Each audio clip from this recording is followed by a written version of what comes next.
Bonjour. En ce moment, ça ne va pas fort sur la planète. Les nouveaux conflits se multiplient en Afrique, en Syrie, aux portes de l'Europe, sans qu'on ait l'impression qu'on puisse sortir d'anciens conflits comme l'Irak ou l'Afghanistan. La surconsommation des ressources mondiales laisse présager une série de crises écologiques majeures dans les 50 prochaines années. Les grands organismes internationaux, l'ONU, l'OTAN et même l'Europe, aussi bien que les gouvernements nationaux, semblent impuissants face aux crises économiques. Et les chrétiens dans tout ça. Face à ce monde globalisé dans ses communications, mais aussi globalisé dans ses problèmes, qu'ont-ils à dire? Ont-ils des solutions à proposer? Doivent-ils reprendre la lamentation du psalmiste, outragé par mes adversaires, je suis meurtri jusqu'aux os, moi qui chaque jour entends dire, où est-il ton Dieu? Suite à 2 années de recherche menées avec des chercheurs et des acteurs de la société civile sur le thème « La globalisation », une question spirituelle, la chère Andrea Riccardi du Collège des Bernardins conclut sa réflexion en abordant les voies d'un nouvel humanisme pour la globalisation dans un colloque qui se tiendra vendredi prochain, le 13 juin, de 10h à 19h30 au Collège des Bernardins. Pour introduire ce colloque, cette soirée débat, qui est retransmise par KTO, télévision catholique, posera la question « Le christianisme est-il la promesse d'un humanisme pour la globalisation ?» Je vais vous présenter brièvement mes 3 invités et puis chacun parlera à son tour et ensuite débattrons ensemble. Reinhard Cardinal Marx, bonjour. Vous êtes archevêque de Munich et puis vous êtes membre de cette fameuse commission de réforme de la curie romaine, même si ce n'est pas le sujet. On meurt d'envie de vous poser des questions, mais on ne le fera pas. Cardinal André 23, bonjour. Évidemment, il n'est pas nécessaire de vous présenter. Vous êtes l'archevêque de Paris et vous êtes l'ancien président de la Conférence des évêques de France. Andrea Riccardi, bonjour. Vous êtes un ancien ministre italien et vous êtes le fondateur de la communauté Sant'Egidio. Et c'est autour de vous, finalement, que cette chaire s'est organisée. Alors, ce que je vous propose de faire, d'abord, c'est que nous entendions nos 3 intervenants de ce soir. Et on va peut-être commencer par vous, Éminence. Merci pour l'invitation. Je m'excuse pour mon français, mais je vais faire un bon effort de parler français. Merci. L'Église est-elle en mesure de proposer un nouvel humanisme et un discours compétent qui répondent aux angoisses et aux grands enjeux du monde contemporain? C'est cette question que les organisateurs de la table ronde de ce soir ont mise en avant. Et on entend un peu le doute dans la question, non? Si l'Église est encore possible, capable de faire une contribution à la solution des problèmes actuels. Et je crois que c'est nécessaire de parler là-dessus, mais comme évêque, le point d'interrogation, ce n'est pas possible. C'est nécessaire que l'Église participe au changement du monde et engagée dans le monde politique, et je vais parler là-dessus. Ça, c'est absolument nécessaire parce que l'Évangile est une force qui veut changer le monde, qui n'est pas seulement une idée, une théorie, mais une pratique. Alors, c'est clair. Mais on a aussi parlé ici, pendant les 2 ans, j'ai entendu ça, sur l'humanisme. Sur un humanisme chrétien, un humanisme qui peut être partagé avec les non-croyants, alors trouver un chemin de changer le monde, de participer au renouvellement du monde et de la solution des questions politiques que vous avez mentionnées. Il faut travailler avec d'autres. Et comment trouver peut-être un humanisme ensemble avec ceux qui ne sont pas croyants.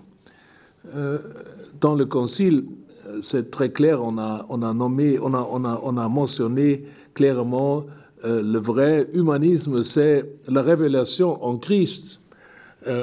Mais je crois on peut partager cette révélation aussi avec d'autres qui ne sont pas des chrétiens. Et il faut montrer avec nos idées et nos actions qu'avec le Christ, avec la lumière de l'Esprit Saint, nous pouvons analyser mieux le monde et faire des actions pour changer le monde. Non pas montrer une théorie et discuter sur la vérité. C'est aussi très, très important de discuter sur la vérité. Mais il faut aussi montrer que notre pratique est plus claire, est plus acceptable et plus proche à la solution des problèmes. Alors je vais essayer de faire un peu une relation avec l'humanisme de la Renaissance, parce que l'humanisme, si on parle de l'humanisme, on sent un peu, on entend un peu la mélodie de la Renaissance, hein, du 15e, 16e siècle. Oui, c'est vrai, c'est un humanisme qui est fondé sur le christianisme, ça c'est clair, mais les responsables de l'humanisme en Europe n'étaient pas toujours dans la ligne de l'orthodoxie catholique. Mais c'était au fond inspiré par l'Évangile, et je veux parler là-dessus. Et si on voit sur les grands personnages de l'humanisme, de la Renaissance, on peut peut-être, sans prétendre une quelconque exhaustivité, nous pouvons peut-être retenir les 3 points suivants. Premièrement, l'importance de la centralité de la personne et de sa dignité. La source est la Bible et l'Antiquité, c'est clair. Mais c'était à nouveau dans le centre de la pensée, dans l'humanisme. Deuxième, leur fonctionnement en réseau. C'est très intéressant que les humanistes de cette époque ont travaillé ensemble. Nous disons aujourd'hui en réseau. Non? Et troisième, leur ouverture à la technologie nouvelle qu'était l'imprimerie à cette époque. Ils étaient ouverts pour les nouveautés technologiques. Peut-être je vais parler sur les 3 points dans la situation actuelle. La valeur la plus importante promue par les humanistes est sans doute celle de la centralité de la personne. Et ça ne veut pas dire l'individualisme. J'étais professeur de la doctrine sociale de l'Église dans le passé. Et c'est clair, notre concept de la personne n'est pas l'individualisme. Il ne faut pas oublier. Et c'est aussi le cas pour l'humanisme de cette époque.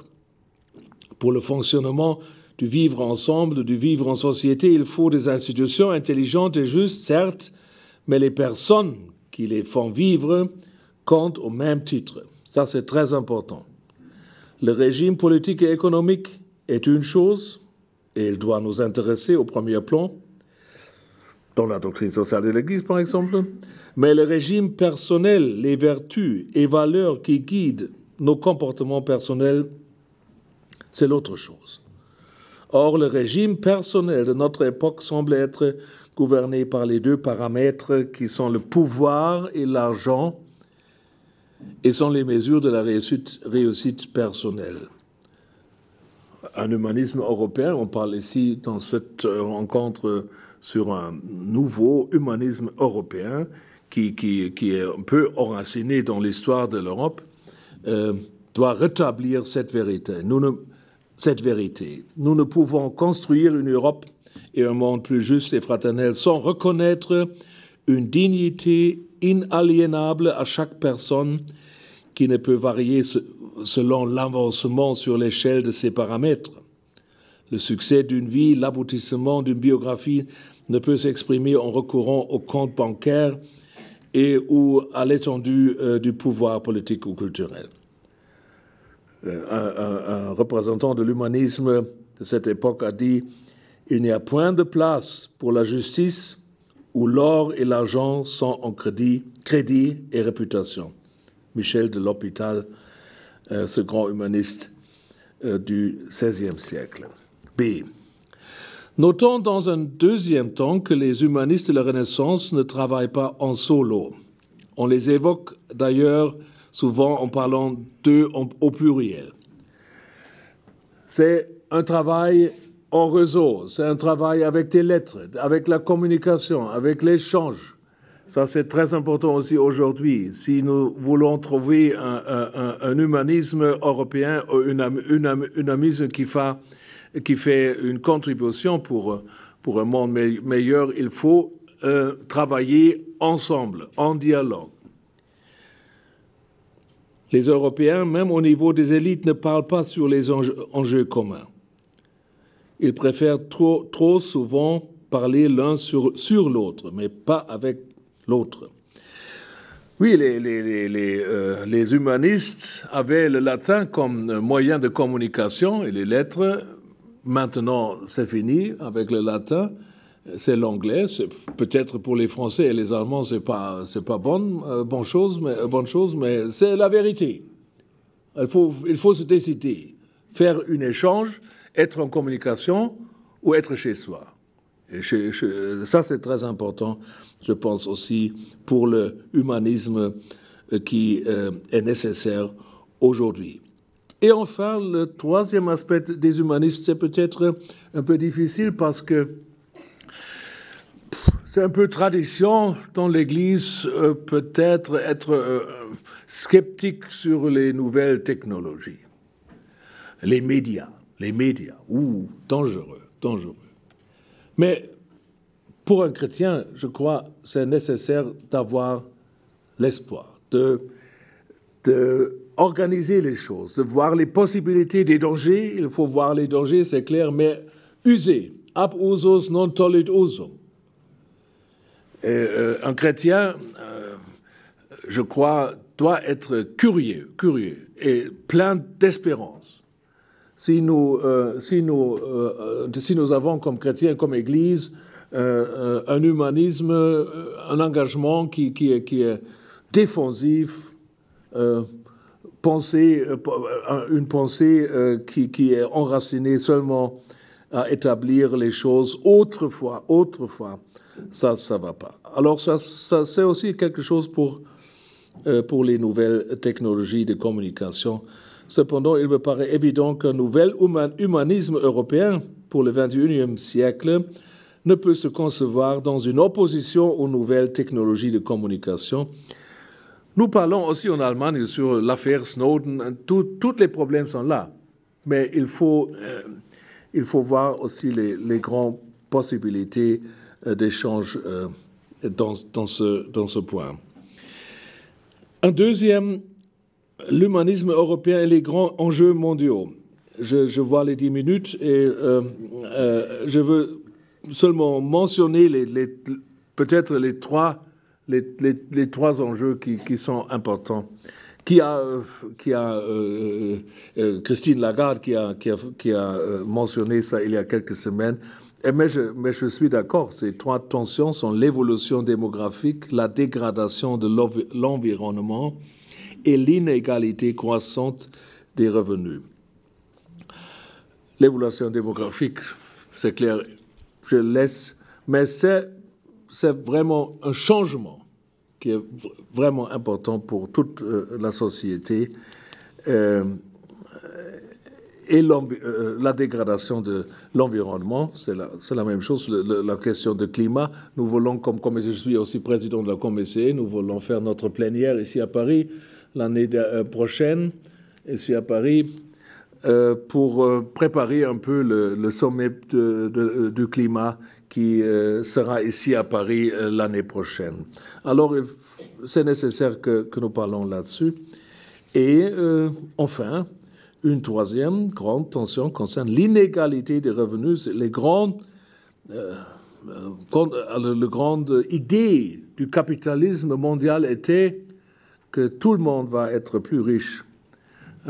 Mais ces promesses ne sont pas vraies.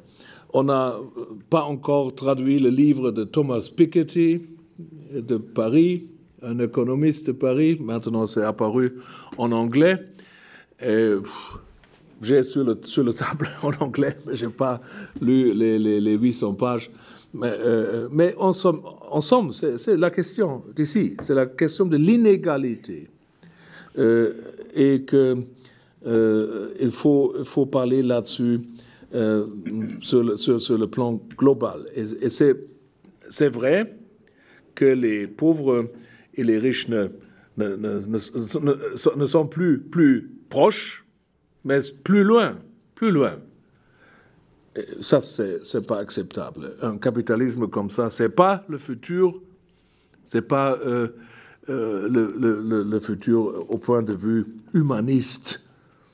Nous avons fait une déclaration comme SCE sur l'économie sociale du marché au point global. Ça, c'est une discussion qui est vraiment importante. Et l'Église catholique, qui est universaliste, qui est présent partout dans le monde, est un des promoteurs aussi d'une doctrine sociale de l'Église qui est un peu liée avec l'idée de l'économie marché sociale. Et je crois, et c'est la fin, que l'Église a une tâche très très importante à faire. On peut pas s'informer dans les questions seulement ecclésiales. Thomas More, un des grands humanistes et martyrs, a dit « Travailler au bien commun est un devoir sacré ».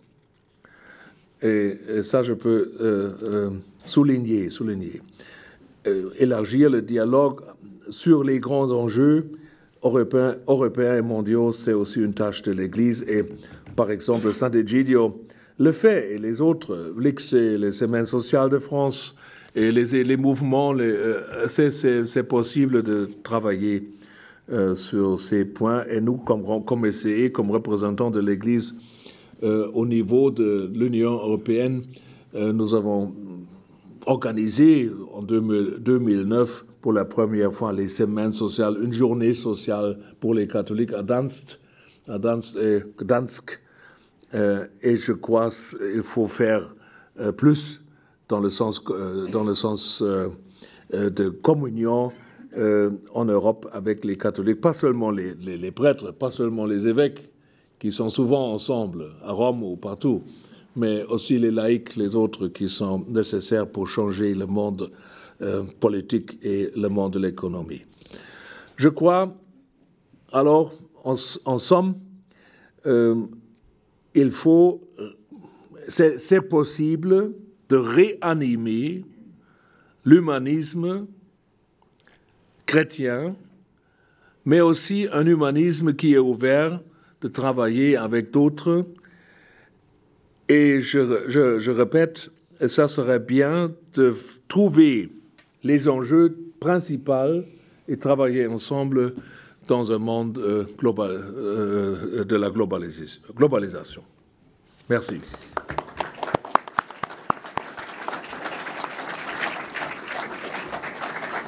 Merci beaucoup, Monseigneur. Eh bien, sans transition, je pense que nous pouvons passer la parole au cardinal 23, qui va nous parler, ce qui est annoncé, de l'Église de Paris. Soyons modestes. Voilà, je vais prendre la suite de la réflexion du cardinal Marx avec le défaut bien connu des Français, qui est un composé de narcissisme et d'arrogance, comme vous le savez.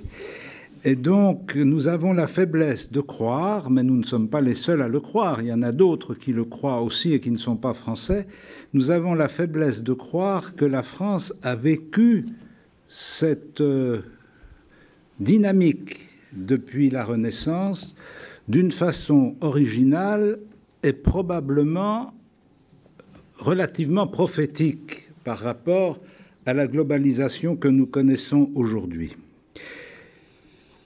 Je veux dire que le choc entre ce qu'on a appelé le mouvement des Lumières au XVIIIe siècle et les expressions de la foi catholique ont été très vite amenées à un point de conflit idéologique fort dans le contexte français qui s'est accentué avec la Révolution de 1789 et qui a débouché sur des décisions institutionnelles importantes comme la sécularisation des biens ecclésiaux et l'établissement d'une sorte d'État laïque.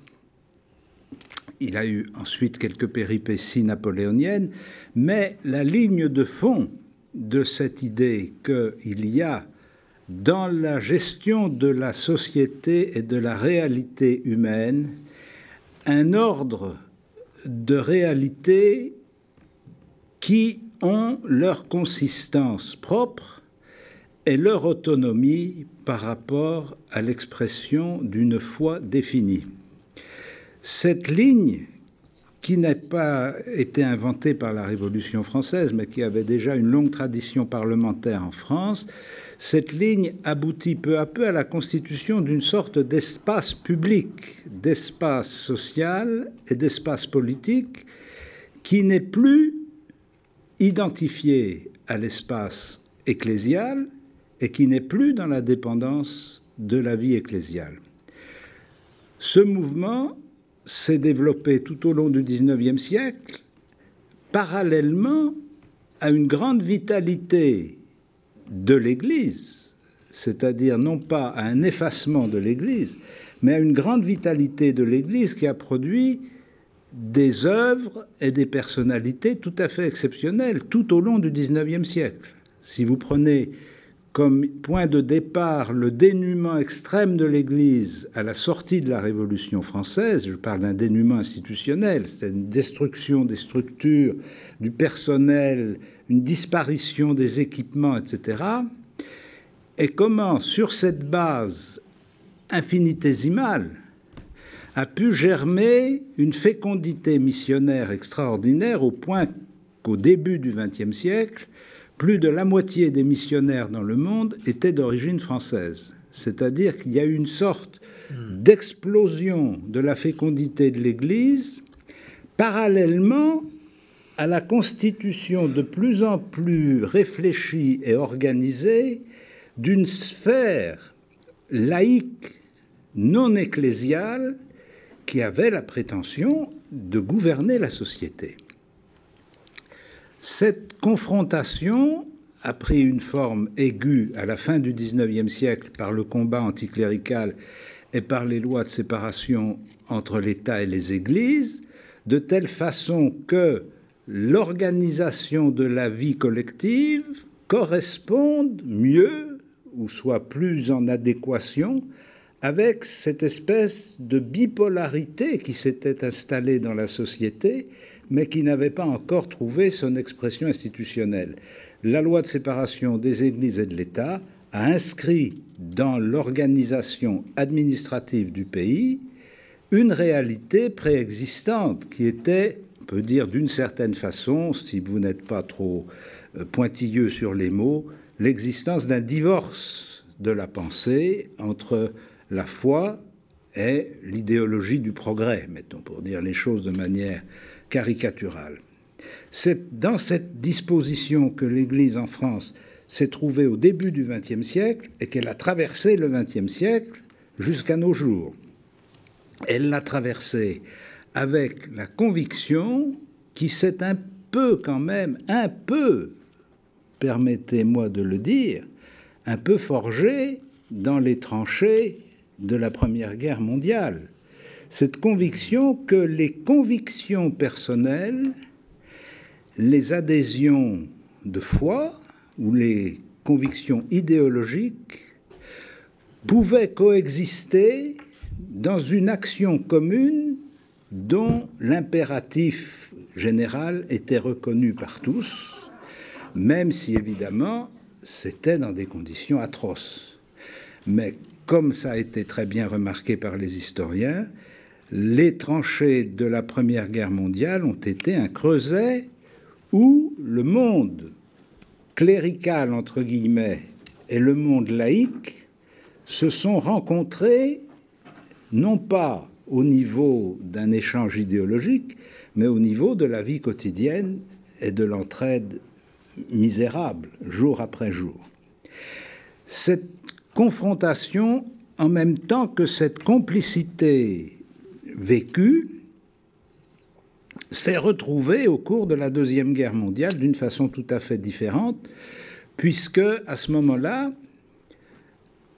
les transformations internes de la société française ont abouti progressivement, dans le mouvement de l'industrialisation, à l'émergence d'une population plus urbaine, plus ouvrière et plus coupée de la tradition catholique. Et cette rupture, qui a des racines anciennes, comme je viens de le dire, est devenue une sorte d'évidence à travers la Deuxième Guerre mondiale, où on a vu, là encore, des approches de l'existence humaine tout à fait différentes se trouver confrontées aux contraintes quotidiennes de l'existence. C'est cette espèce de phénomène d'étrangeté qui s'est établi entre une société économique et sociale et une société ecclésiale dont l'Église de France a pris conscience autour de la Deuxième Guerre mondiale et a trouvé son expression à travers les lettres pastorales du cardinal Suard et son intention de relancer non pas l'évangélisation du monde, mais l'évangélisation de ce monde précis qui était le nôtre, qui était celui qui était autour de nous. Ça a été la fondation de la mission de Paris, la fondation de la mission de France, avec toujours cette idée qu'il ne pourrait pas y avoir de progrès dans la rencontre du monde s'il n'y avait pas des hommes et des femmes qui allaient volontairement au contact de ceux qui n'étaient pas comme eux, et donc de ceux qui n'étaient pas croyants pour les catholiques. C'est donc à la lumière de cette espèce de fil rouge qui met en tension l'adhésion très forte à l'Église. On peut dire d'une certaine façon que l'Église en France a été un des piliers du Saint-Siège pendant le XIXe et le XXe siècle, c'est-à-dire une Église très papiste, vraiment papiste. Voilà. Et puis, un monde social et politique sur une autre planète. Aujourd'hui, il y a un certain nombre de gens qui essayent de nous faire croire qu'on est en train de découvrir ça. Mais enfin, c'est pas nouveau. Ça remonte à loin. Alors, quand je réfléchis sur cette situation, il me semble qu'il s'en dégage 3 points d'attention que je vais simplement épingler. Le premier, c'est une question de conviction. Comment un chrétien peut vivre dans ce monde sécularisé, d'une culture étrangère à la tradition chrétienne,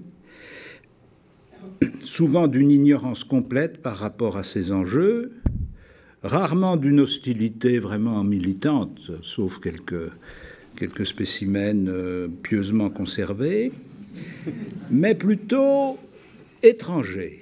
C'est un autre monde. Et je pense que le chrétien confronté à cette situation doit d'abord se poser une question: est-ce que la bonne nouvelle du Christ est une richesse destinée à ce monde de notre temps? Je dis bien destinée à ce monde de notre temps et pas simplement conservée du monde d'avant-hier. La bonne nouvelle du Christ, c'est pas que tous les villageois de France au XIXe siècle étaient baptisés. Ça fait partie de nos nostalgies recomposées. La bonne nouvelle du Christ, c'est aujourd'hui, dans ce monde tel que nous le connaissons, avec ses dimensions de communication exceptionnelle, etc., qu'est-ce que le Christ peut lui apporter? Qu'est-ce que le Christ a à donner à ce monde? Parce que si je ne suis pas convaincu que mon adhésion à la personne du Christ me rend capable de vivre, pourquoi voulez-vous que j'aille le proposer à mon voisin? C'est donc, d'une certaine façon, d'abord une épreuve de la foi pour les chrétiens. Deuxième point d'attention, ce que le pape François a développé à plusieurs reprises depuis le début de son pontificat, avec un sens de la formule que je n'ai pas besoin de souligner tellement il est évident, une civilisation du rejet. Ça suffit, je veux dire. En français, comme vous savez, nous avons des façons plus sophistiquées de nous exprimer. Donc on ne parle pas de rejet, on parle d'exclusion, parce que ça fait quand même plus universitaire que rejet. Mais on pourrait parler poubelle aussi. Voilà. Donc dans le langage du pape, une civilisation du rejet, et je vois des points sensibles où cette civilisation du rejet est particulièrement perceptible, non seulement en Europe, mais dans le monde, mais aussi en Europe, et pas seulement dans le monde. Le rejet économique, donc lié à la question du partage du travail et du partage des revenus, qui est une question qui va continuer d'accompagner notre vie sociale, le rejet anthropologique, la question du respect de la personne humaine, c'est-à-dire est-ce que nous considérons que dans notre société, il y a X% de personnes qui n'ont pas droit à vivre. C'est pour dire les choses simplement. C'est ça le rejet anthropologique. On dit, dans telle et telle condition, ils n'ont pas droit à vivre, et donc on les empêche de vivre. En français courant, on les tue. C'est pas plus compliqué que ça. Bon. C'est une culture du rejet. Et troisièmement, le rejet relationnel, c'est-à-dire l'hypertrophie de l'individualisme qui aboutit à une sorte d'incapacité d'entrer en relation avec les autres, et par rapport auquel les communautés chrétiennes sont provoquées à donner un signe de fraternité. Qu'est-ce que ça veut dire de dire on ne veut pas l'exclusion des autres? Mais dans nos communautés, comment est-ce que nous vivons cette non-exclusion des autres?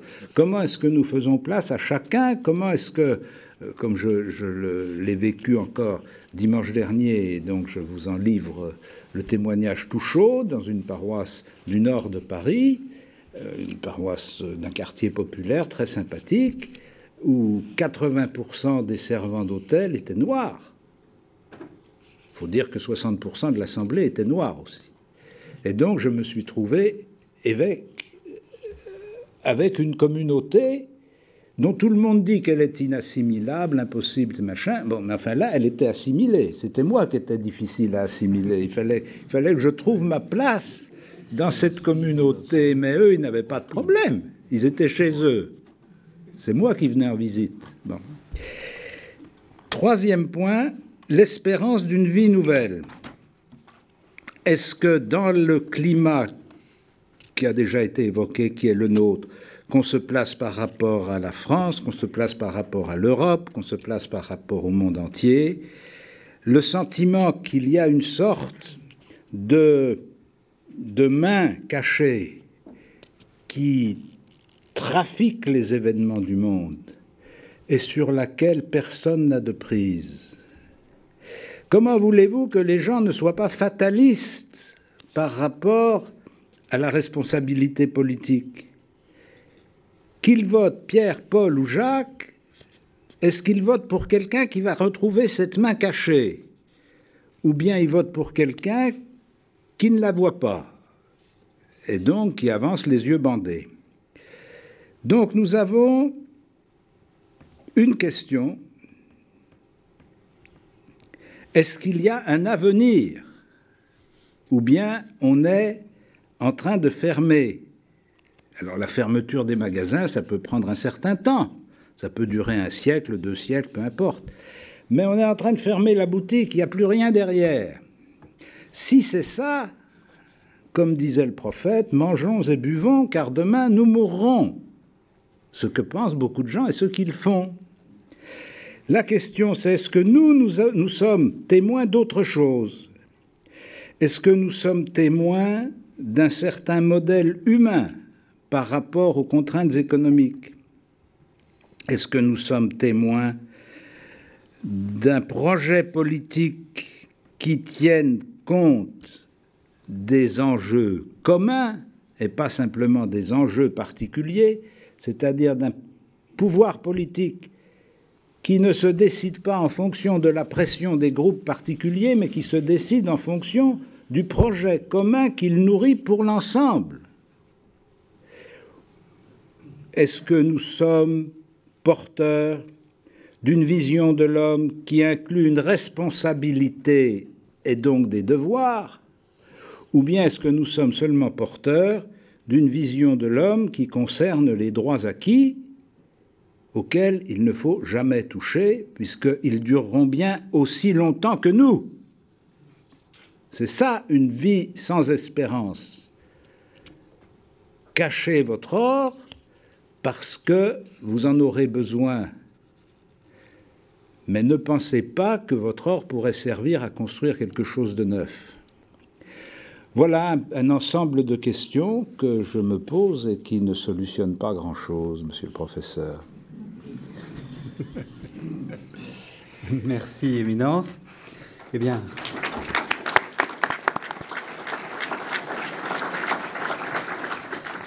monsieur le professeur, Excellence, c'est à vous. Éminence n'a pas solutionné rien pendant ces 2 années.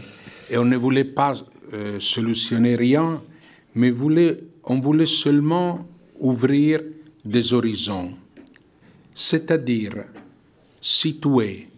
nous situer comme hommes et femmes de culture, comme chrétiennes, comme citoyennes du monde, nous situer dans le cadre de la globalisation. Et je dois dire, je saisis l'occasion pour vous remercier, vous tous, ceux qui avez participé, collaboré à ces 2 années de travail. Je pense qu'il n'y a pas de solution, mais il y a eu une découverte concrète de certains parcours d'un horizon qui est entré dans notre situation humaine dont on parle, mais qu'on ne reconnaît pas ni au niveau de culture, ni au niveau du quotidien. C'est-à-dire l'anthropologie de l'homme et de la femme globale. Pour ça, la question de l'humanisme, les points question, l'humanisme est-il possible? Est vrai, aujourd'hui, il y a une exaltation de l'homme et de la femme seuls dans la globalisation. Pour vivre la compétition, il faut avoir moins de liens stables. Il faut être seul, plus seul. Seul ne signifie pas à l'écart, signifie au milieu de la courante de la globalisation. Ça signifie, de plus petit, la crise de la famille, la crise de la ville-communauté, la crise de partis, de syndicats, c'est-à-dire la crise de tous les groupes porteurs d'un projet. Car le projet, c'est moi. Ça, c'est la réalité. Mais ça, le point d'interrogation est, ça, c'est puissance de l'homme ou c'est l'extrême faiblesse? C'est humaniste, c'est humaine, ou c'est l'illusion d'être un homme humain, mais c'est une condamnation pour notre humanité. Car ça signifie rompre avec les traditions, rompre avec les racines, et d'ici tous les fondamentalismes que c'est réinventer des racines qui sont idéologiques et pas historiques. Mais, Éminence, vous avez bien parlé de la France et de la sécularisation. La sécularisation existe, c'est partout, mais ce n'est plus notre horizon. C'est-à-dire, le monde n'est pas devenu une grande France. Et la France n'est plus la France d'hier. Tout est mesclé et nous sommes dans une réalité globale. On ne peut pas dire la sécularisation c'est fini, mais ce n'est plus l'horizon d'État, l'horizon de l'éducation, l'horizon officiel. Et aussi la sécularisation. Si on va au Mexique, on ne voit pas seulement les grands sanctuaires catholiques, mais on voit un langage religieux plus étendu que le langage catholique, car aussi les narcos ont inventé leur culte religieux avec le culte de la Santa Muerte, avec ces sanctuaires, sur les modèles catholiques, mais qui ne sont pas catholiques. Aussi les mafias ont besoin d'un langage religieux. L'horizon de la globalisation a aussi son langage religieux et a aussi ses religions de la prospérité, qui sont religions de l'individu surtout, pas religion de la communauté. Mais notre religion, ce n'est pas la religion de la communauté seulement, c'est une religion qui vient d'une tradition et dans l'espérance, on voit un destin commun. Ce n'est pas un communautarisme de quelques années ou de quelques mois ou de quelques expériences. C'est une histoire d'un peuple. Et alors, nous avons prouvé à entrer dans l'horizon de la globalisation, optimiste ou pessimiste, l'homme et la femme, leur futur. Qu'est-ce que signifie le monde global? Signifie le monde de ville. Dans le 2007, pour la première fois dans l'histoire, la population urbaine est devenue majeure de la population de la campagne. Et la population de la campagne, à sa manière, à travers les médias, elle est urbanisée. La campagne n'est plus autonome. La campagne refuge de la tradition, la campagne conservatrice, tout ça, c'est fini. En Europe, c'est fini. Les campagnes dépeuplées ou urbanisées. Et tout était très rapide. Le cardinal 23 a parlé de la mission de Paris, années 50. Dans les années 50 seulement, les 16% de la population mondiale habitaient dans les villes. Et maintenant, plus que 50%. Et pour moi, c'est très intéressant, je le disais au cardinal, pour moi, Paris, et je ne le dis pas pour flatter l'égo-gallicanisme, mais je pense que Paris a été le laboratoire du rencontre du christianisme ou du catholicisme avec la modernité de la banlieue du prolétariat, la modernité illuministe, laïque de la bourgeoisie. Mais maintenant, c'est fini, car la ville est devenue une ville globale. Et l'histoire globalisée vient dans des mégavilles. 30 mégavilles dans le monde, elles ne sont plus en Europe. Elles sont en Asie, en Afrique, en Amérique latine.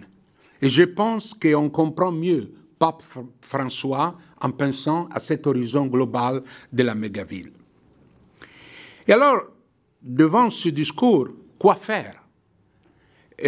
On a, comme chrétienne, la tentation de la fuite d'un monde global envahissant, avec beaucoup de questions, sans un ordre, sans une idéologie, pleine d'une ou de plus de mains invisibles, se défendre derrière le mur des principes.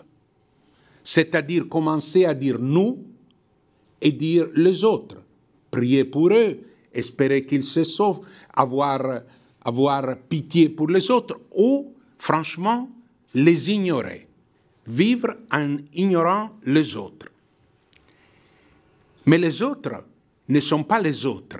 Les autres sont en nous. Nous sommes les autres. Et les autres sont nos enfants, nos pères, nos frères, nos sœurs. Et dans le monde globalisé, aussi les communautés ethniques, les communautés avec une forte identité, ne gardent plus leur identité. Tout est mesclé.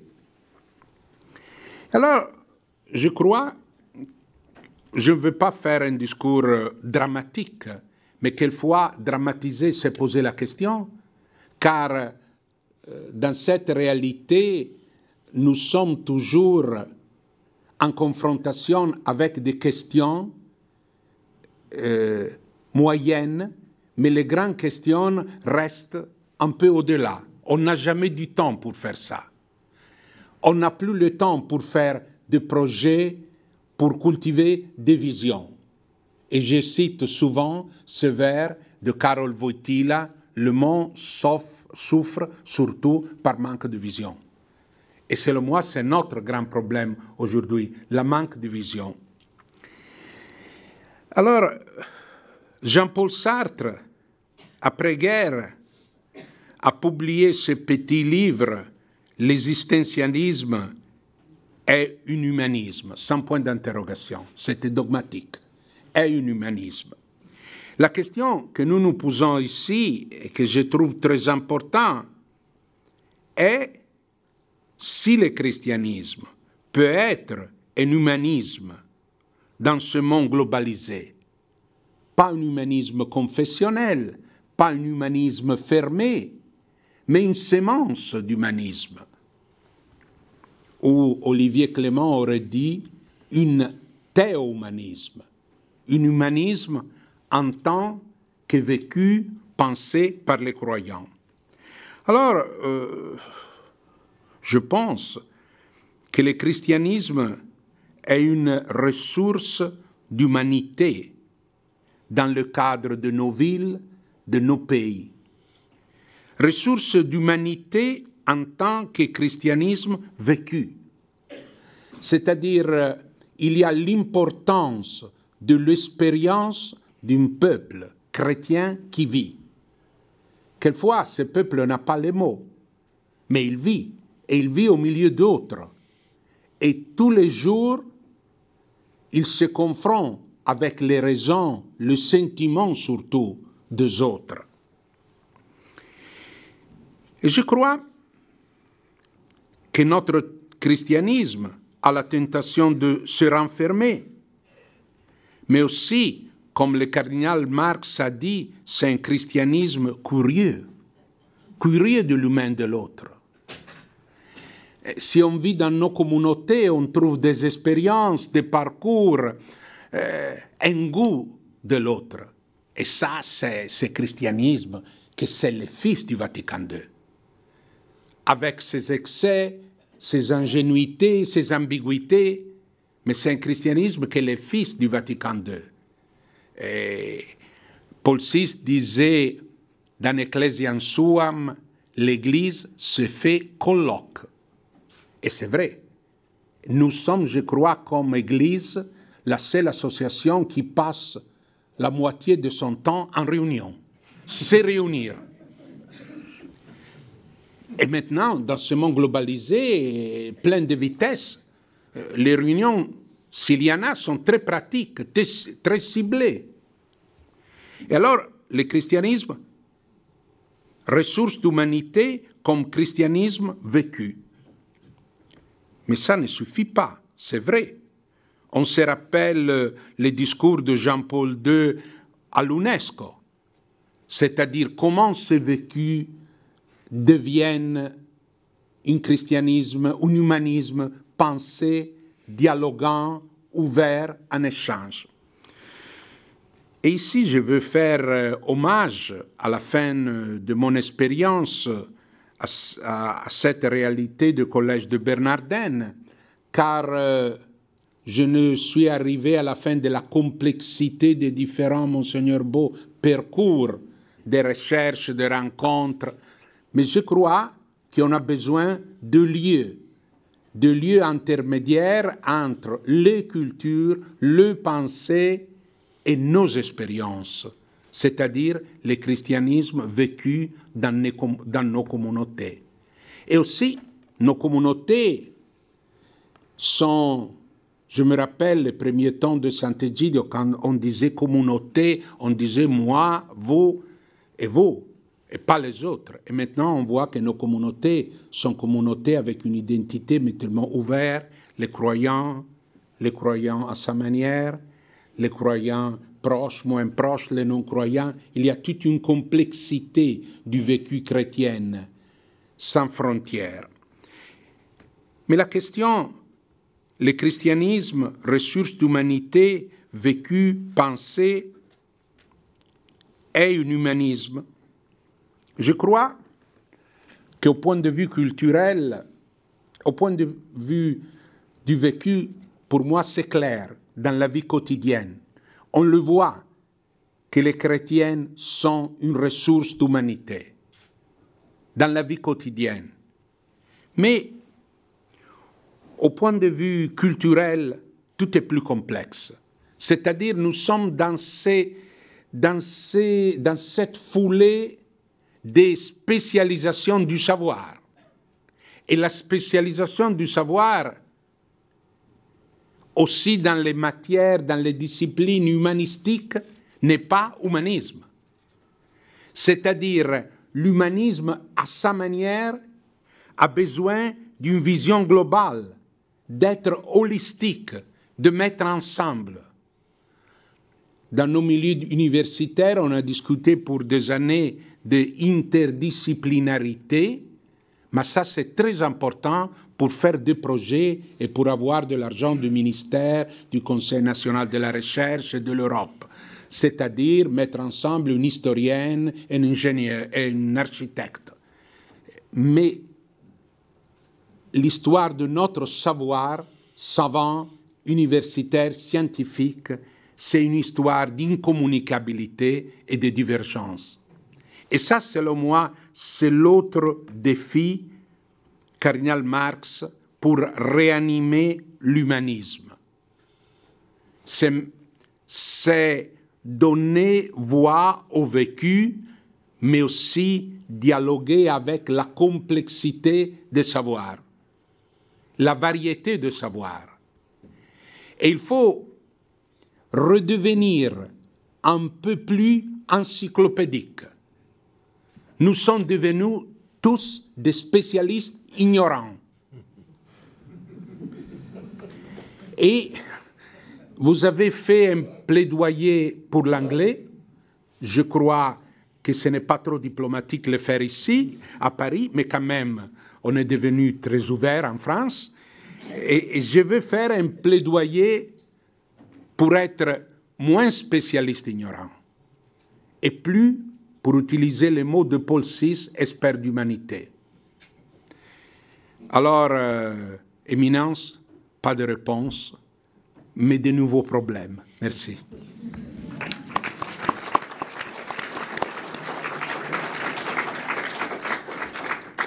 Alors, Éminence, Excellence, en vous écoutant, je pense que ceux qui sont dans la salle ont aussi la même impression que moi. On a l'impression qu'on est en train de vivre un moment tout à fait important dans lequel l'Église ose dire, comme le cardinal 23, vive la crise, d'une certaine façon, enfin, ou c'est comme ça que l'Église va mieux, c'est-à-dire quand elle est en crise.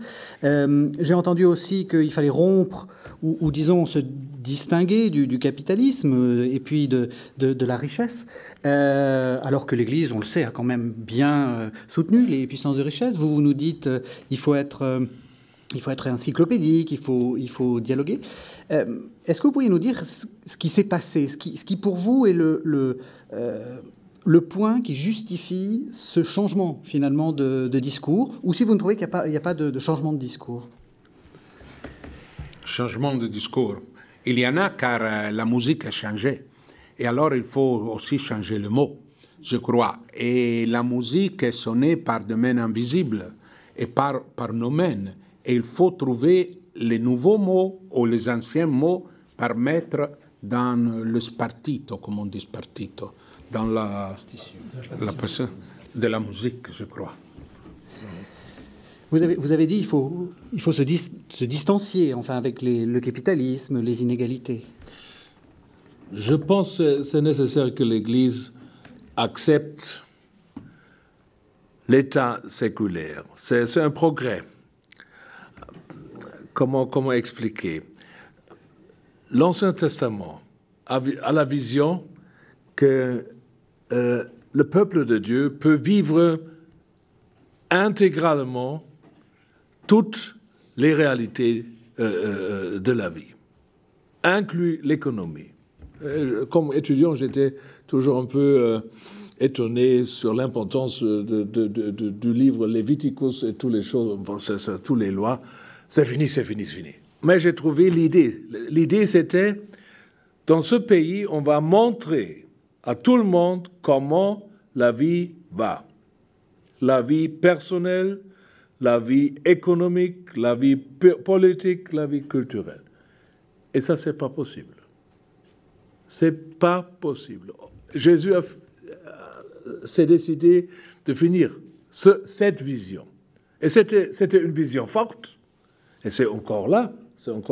Peut-être parfois dans le monde monastique, on a l'idée que sur un lieu, on va montrer toute la réalité, et c'est pas possible. Alors, on a l'autre alternative, vivre l'Église, le peuple de Dieu, comme signe, comme sacrement du royaume de Dieu, mais pas avoir l'idée de l'Église a une solution pour tous les problèmes.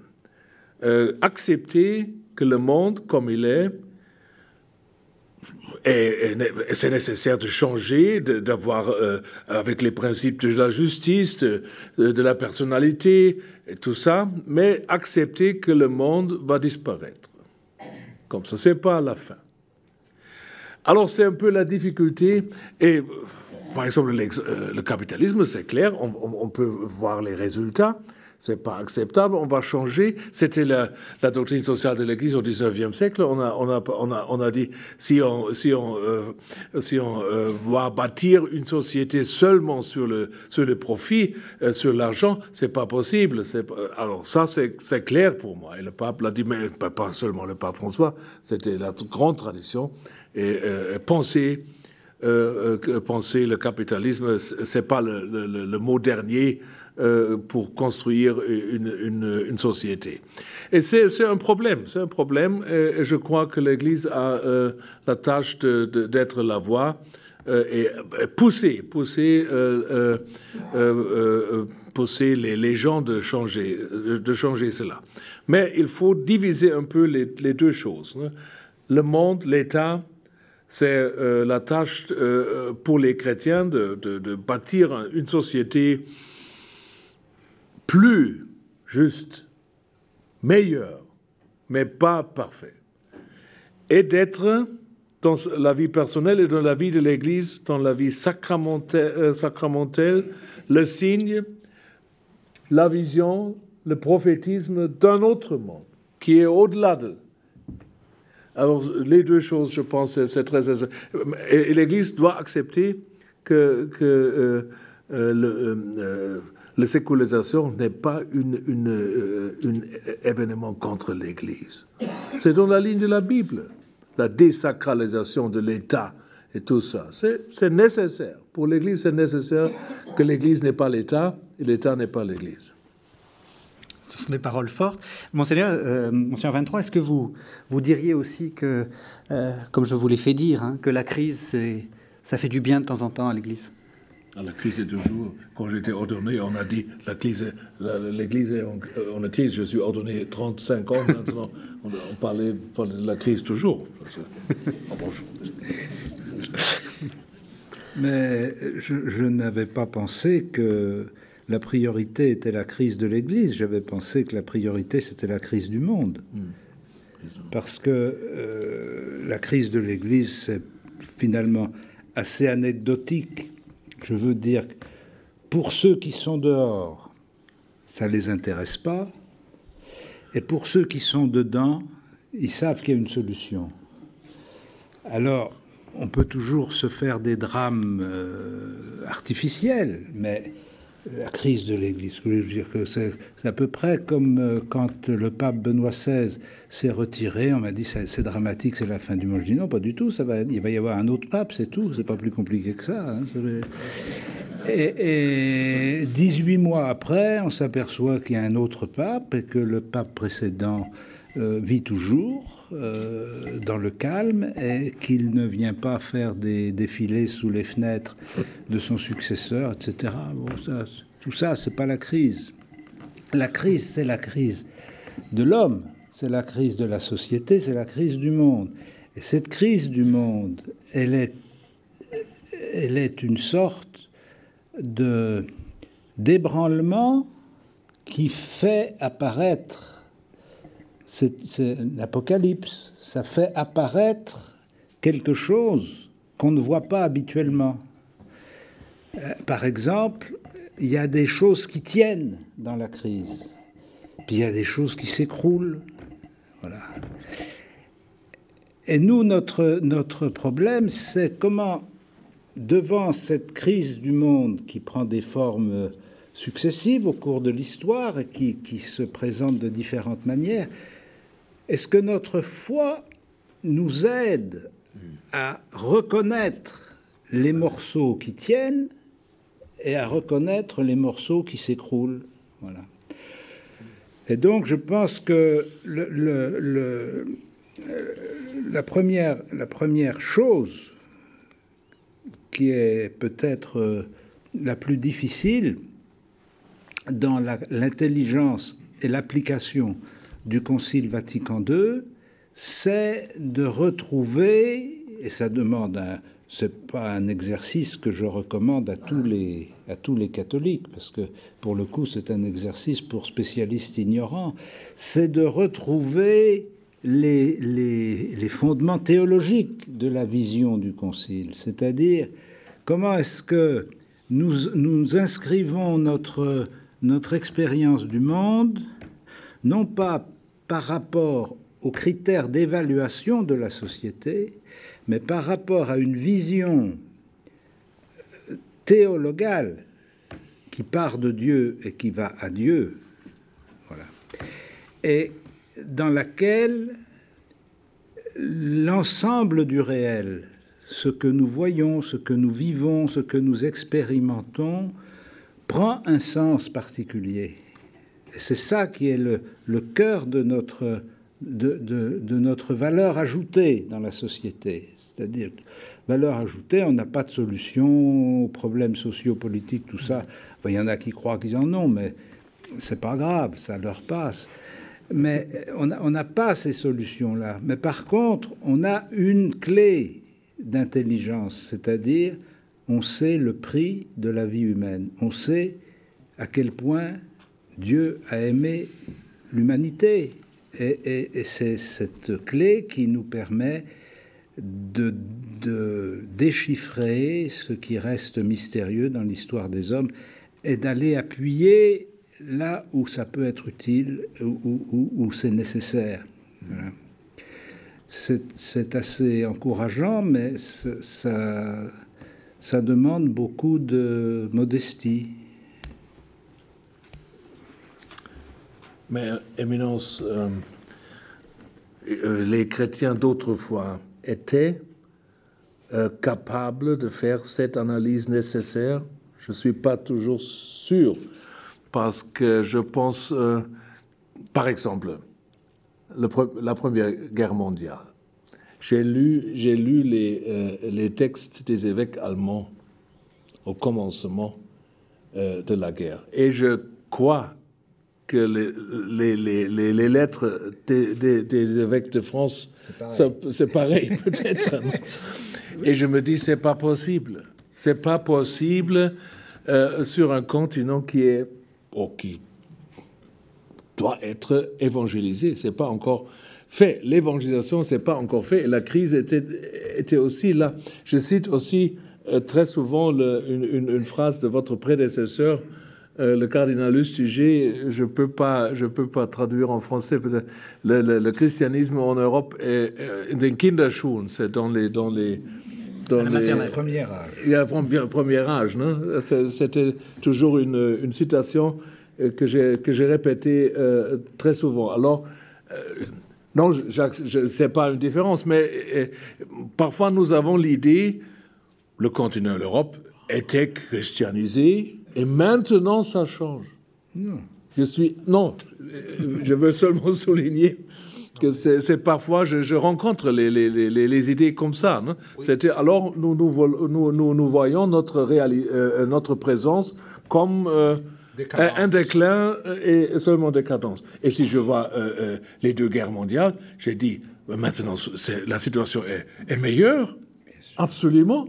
Je ne vois pas la crise, c'était le XXe siècle, c'était la crise.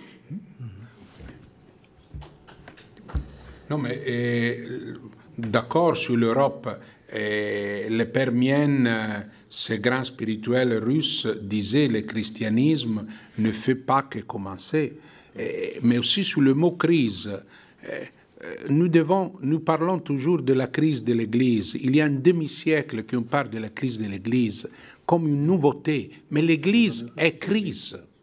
Et l'Église vit dans la crise. De Unamuno dit l'agonie du christianisme. Et agonie, ça ne signifie pas mort, mais signifie lutte, crise. Et je pense que c'est la réalité d'un peuple qui vit dans un monde qui n'est pas son propre monde.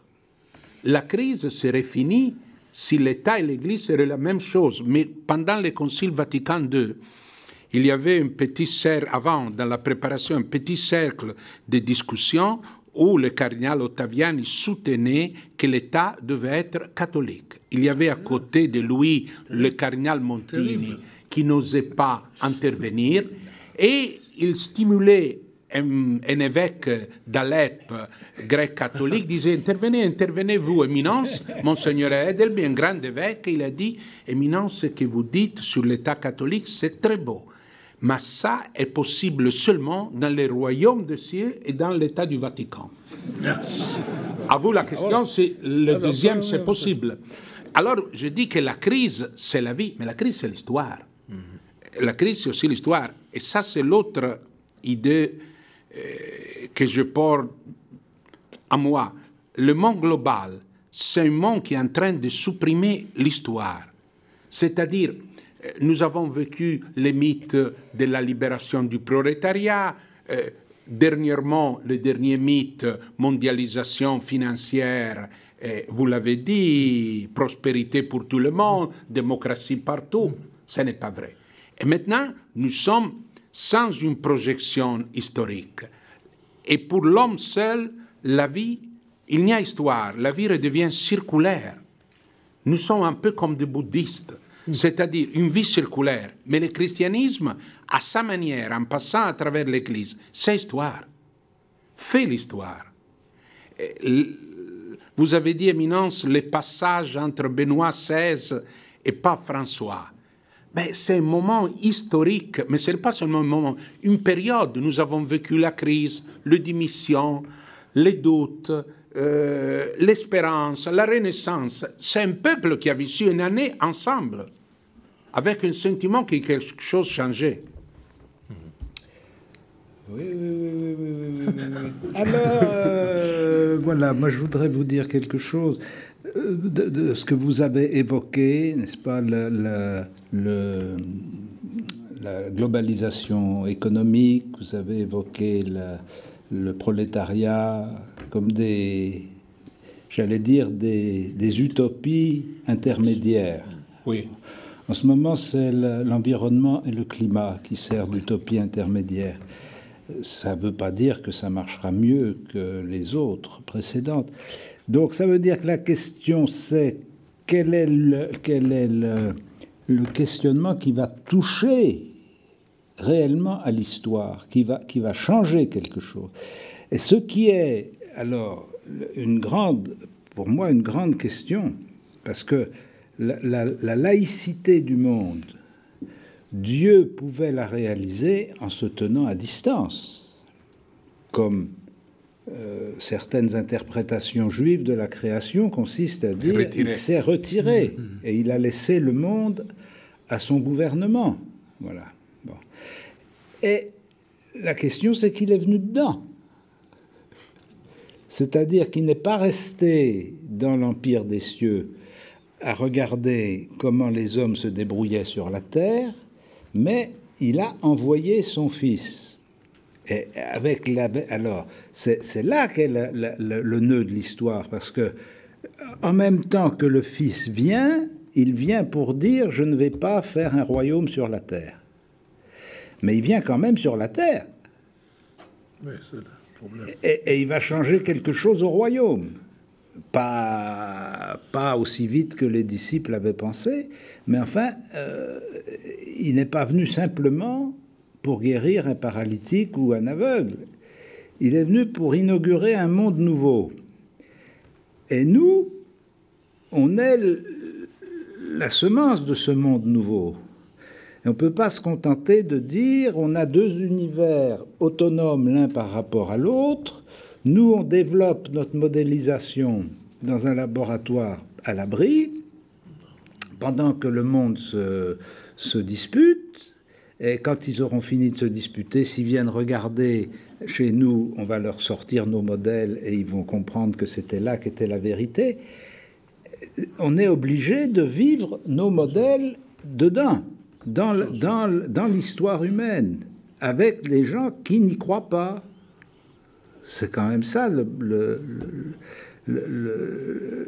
l'autonomie que le Concile a définie, la juste autonomie des réalités de ce monde, et l'autonomie de l'Église, parce que l'Église a toujours revendiqué d'être libre et autonome, mais en attendant, ils sont tous les deux sur le même bateau.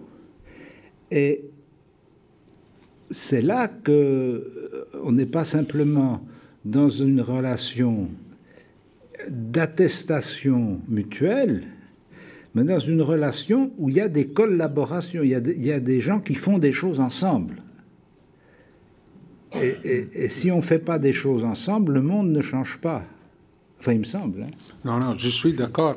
C'est très juste. En soulignant que les autres sont en nous-mêmes, c'est-à-dire nous ne sommes pas une vision idéologique du monde. Pensons, dans mon pays, après la guerre, il y a eu les plus grands partis communistes de l'Europe, un parti communiste voté par les Italiennes, et qui risquait toujours de gagner presque la majorité. Il était les autres. C'était un monde avec des frontières claires. Il n'y avait pas de frontières claires car c'était trop compliqué. Les familles, les femmes qui allaient à l'église, Peppone Don Camillo, tout ça. Mais maintenant, l'autre est en nous-mêmes, c'est-à-dire cette culture globalisée, fragmentée, a créé un mélange incroyable. Alors, l'idée de sortir du monde et de bâtir nos modèles, ce n'est pas seulement intégraliste, mais c'est surtout inutile. Mais alors, les grands problèmes éminents, ce sont le lieu où bâtir ensemble, les différents niveaux. Et ici aussi, je soumets mon opinion à votre expérience. Il y a aussi une faiblesse des laïcs chrétiennes. C'est-à-dire, aujourd'hui, plus qu'hier, il y a une représentation, je dirais, ecclésiastique de l'Église. Mais ça, ce n'est pas une question de syndicat, évêque, prêtre, laïc. Mais c'est toute une question de comprendre ce que signifie le laïc chrétien dans le Concile Vatican II et aujourd'hui. Je m'arrête. Belle question. Oui, allez-y, carrément. J'accepte tout ce que vous avez dit, sauf la notion modèle. Nous n'avons pas un modèle. Nous n'avons pas de modèle pour la société. Nous avons des principes et nous avons les idées qui sont seulement normatifs s'ils sont fondés sur la raison. Ça, c'est la doctrine sociale de l'Église. C'est la grande idée que nous avons des principes qui sont acceptables pour tout le monde. Si quelqu'un a la raison. Mais les autres choses, ça, c'est difficile d'avoir la relation entre État et Église. Ça va pas de soi. Pendant la discussion sur la Constitution de l'Europe, ou sur le traité de la Constitution de l'Europe, ce n'était pas la Constitution, j'ai expliqué dans la conférence allemande pourquoi les Français sont si difficiles dans cette question avec la préambule. Et j'ai dit, c'est pas possible que aussi les évêques français ne peuvent pas accepter, peut-être, ou difficilement accepter ce que n'est pas possible dans leur pays. Non? Et j'ai dit, peut-être, c'est suffisant de dire, dans la préambule future de l'Europe, nous ne sommes pas Dieu. Et ça, c'est la raison pour l'Église de dire pas d'idéologie, pas d'utopie, pas être Église. Et ça commence un peu. Et je vois le danger que l'État est aussi un peu sur le chemin de définir, par exemple, le mariage. Il fait une nouvelle définition du mariage. Ça, c'est peut-être trop pour l'État. Et comme Église, on dit non, ça va pas. C'est pas possible que l'État ait une Église. Alors, je crois, ça va être toujours une tension, une créative, et nous avons des principes pour bâtir l'État. L'État, c'est une chose bonne. Je suis aristotélien dans la tradition de la doctrine sociale de l'Église. On a des institutions naturelles, c'est la famille et l'État. C'est nécessaire pour l'homme de vivre ensemble avec l'ordre juste de la justice et de la communion. Et c'est possible avec chrétiens et non-chrétiens, avec croyants et non-croyants. Et à la fin du monde, on ne va pas avoir la situation que tout le monde était chrétien à la fin. Alors on va vivre ensemble avec les croyants et non-croyants, bouddhistes, musulmans, chrétiens, catholiques, protestants, et on va organiser selon les principes de la raison, des principes de l'éthique qui est ouvert pour les autres.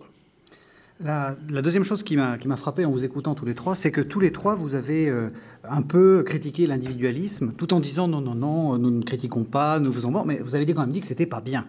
Est-ce que vous pouvez nous expliquer en quoi c'est pas bien, et surtout qu'est-ce que l'Église peut faire ou peut dire sur cette question d'individualisme? Mais quand Dieu a regardé l'homme et l'a vu seul, il a dit, c'est pas bien. C'est pas bien que l'homme soit seul.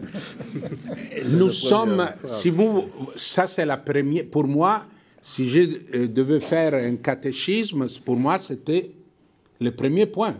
Dieu regarde l'homme, c'est pas bien. C'est-à-dire, la solitude, c'est mal. Et la solitude, c'est une maladie et une pauvreté en plus pour les plus pauvres. Et la solitude est supportable si on est riche et si on est dans une bonne saison de sa vie. Car aussi le riche vieillard n'est pas bien que l'homme soit seul. Et ça, c'est un peu dans le cœur de l'expérience chrétienne, à partir de l'incarnation, à revenir en montant pour toute l'expérience du peuple de Dieu. Alors, dans l'anthropologie chrétienne, je n'utilise souvent ce mot anthropologie, dans l'anthropologie chrétienne, c'est une anthropologie de communion relationnelle. Alors, ça ne signifie pas, mais nous trouvons, Monseigneur Marx a dit, l'État se fait Église. Moi, je dis, la globalisation sans visage se fait religion. Ça, c'est le grand problème, selon moi. Que quand on avait le communisme, on pouvait parler contre Moscou. Quand on avait Hitler, on pouvait parler contre lui. On ne parlait pas trop contre lui dans nos milieux, souvent. Mais quand même. Mais maintenant, c'est une religion sans visage, mais il a un message qui est encore plus fort.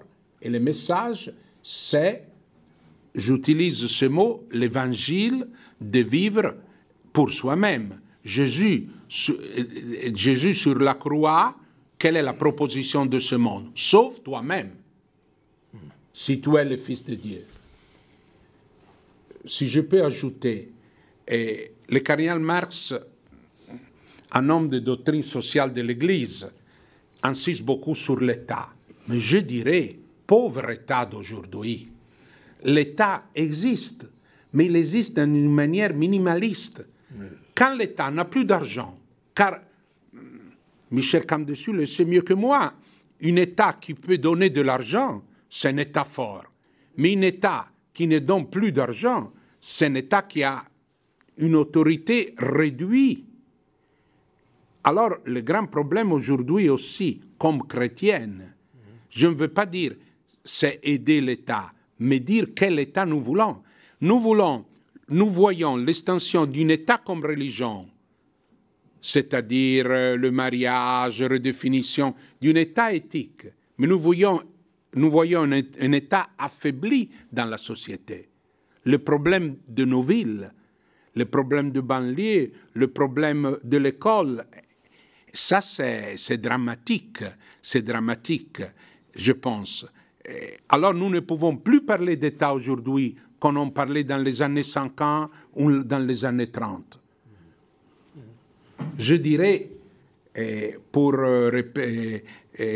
Cavour disait libre Église, un libre État, on peut dire libre Église, un pauvre État, ou pauvre Église. Mais c'était l'idéologie aussi d'un capitalisme qui a dit l'État, c'est pas la solution, c'est le problème. Il faut éviter l'État du marché. Nous avons besoin de l'État. Oui, mais d'un État qui est fondé sur les principes le pape Benoît XVI a parlé brillamment, je pense, dans le Parlement allemand pendant la visite, aussi sur le droit naturel. Il a dit, ça c'est normalement, cela suffit si on a les votations par majorité. Normalement, c'est OK, ça va. Mais on a aussi des questions on ne peut pas résoudre par le Parlement. Il faut le droit naturel, il faut le droit de la raison. C'est la contradiction de l'Antiquité et de l'Europe. Et c'est nécessaire pour l'avenir du monde. Si on a seulement le pouvoir des majorités, c'est pas possible d'avoir un fondement qui est vraiment éthique, non? À la longue. Monseigneur 23, sur l'individualisme ou sur l'État? Oh, sur l'État, moi, j'ai pas grand-chose à dire. Sur l'individualisme, je pense que nous n'avons peut-être pas suffisamment réfléchi, en tout cas d'une façon convaincante, à la signification de ce qu'Andrea Riccardi a évoqué tout à l'heure, c'est-à-dire de l'acte créateur. Car la création de deux personnes de sexes différents institue comme un élément du dynamisme de l'humanité une attraction conflictuelle. Et la seule issue de cette attraction conflictuelle, c'est l'engagement mutuel, c'est-à-dire la renonciation à son destin individuel sans lien avec l'autre. Dès l'instant qu'on abandonne ou qu'on laisse se dégrader cette certitude que l'union de ces deux différences et de ces deux, on peut même dire ces deux contraires d'une certaine façon, l'union de ces deux contraires est constitutive de la dynamique sociale, on comprend pourquoi l'enjeu des relations homme-femme est un élément déterminant de la vie sociale. Et qu'une société qui ne peut plus gérer la relation homme-femme est une société qui va vers la violence. Précisément parce que les éléments de relativisation des forces d'attraction et de rejet ne sont plus constitués. Et donc, chacun y va pour son compte. Et il n'y a plus aucune régulation interne. Il peut y avoir des régulations externes par la loi, par la police, par la force publique, mais ce sont des régulations palliatives, c'est des régulations curatives. Mais ça ne touche pas à la racine de la violence. La racine de la violence, c'est accepter que l'autre ne soit pas comme moi et que cependant, je me mets dans la dépendance de l'autre. Merci. Alors, ici, on arrive à la fin de ce débat. Peut-être qu'on...